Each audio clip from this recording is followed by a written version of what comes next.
বন্ধুরা welcome to my channel. এখন কথা বলবো মুম্বাই ইন্ডিয়ান্সকে নিয়ে। পরপর 2 ম্যাচে হারার পর আগের ম্যাচেই জয়ে ফিরল মুম্বাই ইন্ডিয়ান্স।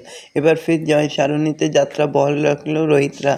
লিগ টেবিলের নিচের দিকে থাকা হায়দ্রাবাদকে অনায়াসে 4 উইকেটে উড়িয়ে দিল নিজেদের ঘরের মাঠে।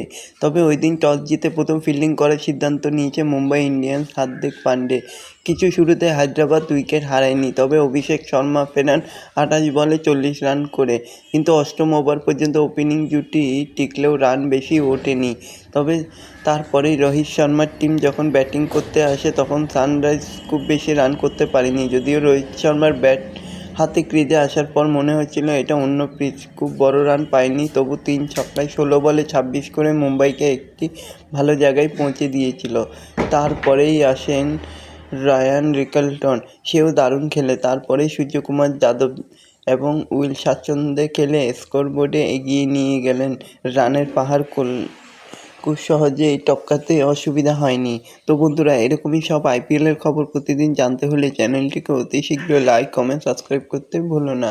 তবে রায়ান রিকলটন দারুণ ছন্দে খেললেও তারপরেই সূর্যকুমার যাদব 26 এবং উইল জ্যাক্স স্বাচ্ছন্দ্যে করে স্কোরবোর্ডে এগিয়ে নিয়ে গেলেন।